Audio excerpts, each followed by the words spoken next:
Although he won the first leg, really will do well to win this particular set, Rod. And Priestley won a shoe throwing first here, will win this leg and the set, and it'll be impossible then for the New Zealanders surely to come from a set down. Yeah, I think so, against the experience of Dennis Priestley. I mean, there's no one around really with the experience. You know, Kevin was saying about Phil Taylor and that, but in the early 90s, you know, the conception of the WDC as it was then when we first joined up with Sky, you know, Dennis Priestley was the hardest dart player to beat. Certainly he was harder to beat than Phil Taylor in my eyes. I've struggled against Dennis and not so bad against Phil. So, you know, Dennis has been there. He's had the T-shirt, the hat, the everything. That's Dennis Priestley.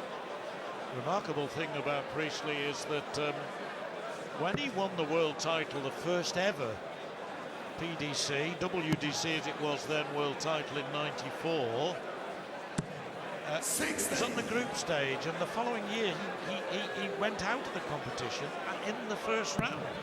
The group stage, wasn't it? Yeah, I think wasn't it John Lowe beat him by 9 legs to 0, 3-0, 3-0, 3-0, and Dennis, he couldn't understand what had happened. You're exactly right, John. I remember watching it. You reached the final that year in '95 against Phil Taylor, didn't you? Yeah, those were the days, and I have to say, when Dennis went out, you know, I must have at the time thought that's a result, which these dart players do. Some of them don't admit it, but now I'm telling people that they do admit it. They do look at the draw. They do vary, you know, who they want to play and who they don't want to play. 100. Yes, and there'll be one or two people in the draw who'll be saying to themselves after John Part departed from the competition last night, well, that's no bad thing for me. And with all due respect to his conqueror. So, Dennis Priestley gets his first 180 at this World Championship. He's hit a few over the years since he first played in a World Championship back in 1991. Turned up at Frimley Green as a 66-to-1 outsider and won it. And backed himself quite heavily. Yeah, at the well, time. In the days, of course, when you could have a bet on yourself. I had a little dabble on him. Knew that he was a top county player, good England player at the time. But his first ever World Championship, and then, of course, 3 years later, won the first ever WDC, PDC title, as I was saying a few minutes ago. But that's 15 years ago. Long time to turn the clock back. But if anybody can do it, Dennis can. I reckon his family would say.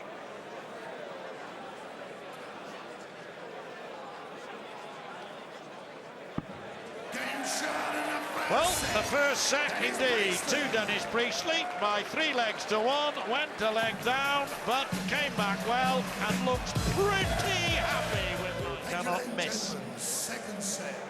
First leg is Dennis. Methinks, Mr. Harrington, that Warren French will not be playing on January the 4th on this stage. No, we don't want to be too blunt, but you hit it on the head there. No, I'm afraid he won't be. And, you know, it'll be interesting. Will we have another year like last year where the top players are not really on form and, you know, they fall by the wayside, and you get someone else like John Part who does a very professional job and does exactly what he has to do each game. He didn't look 2 games in advance, he just did what he had to do there and then. That's exactly how Dennis Priestley plays it anyway. Now, it would be a major, major story if he were to be on this stage on January the 4th. But it would be a total shock. Well, it'd certainly be a crowd's favourite, that's for sure, because Dennis is loved by everyone. None of the players have got a bad word to say about Dennis. And if they did, I can assure you Dennis would be having a word with them.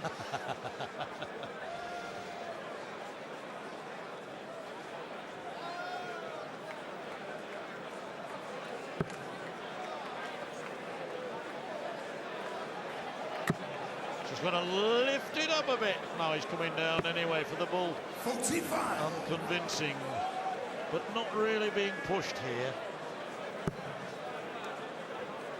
You don't want it to be too tight your first game, like the Matt Clark, Kevin Painter affair. And there he is, the artist, no doubt.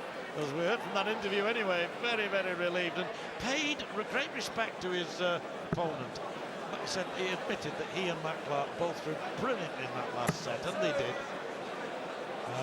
It's no consolation for Clark, I know, but it was a terrific contest, worthy of this great competition. Yeah, sometimes in the first round, John, you know, it is all to do with the draw. We admit that there's great players, you know, average players, mediocre players, and in the tournament, when you've got a tournament of 70 players, you're going to have them, and it is down to that draw. It's a fact. Very interesting comments from Kevin. We'll come to them in a moment, because Priestley's on 156 here. And although he can't take it out, he knows he'll be back anyway, because French is on 159. But Kevin mentioned about, you know, publicity ought to come the way of other people than Taylor, Barnevelt and Wade, he mentioned. And, well, I have my thoughts about that, and I think you have yours as well. They probably concur. One way to earn publicity is to keep winning.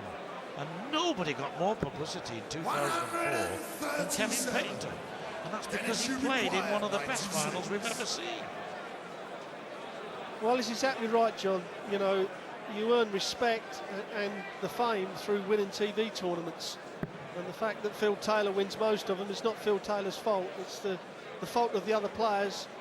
Perhaps not some of them not being good enough, but perhaps some people not doing it right. As we see Priestley miss double 18. I know I've commentated several times and commented about the fitness and that of players. As Warren French hits double 11 to win the first leg, and he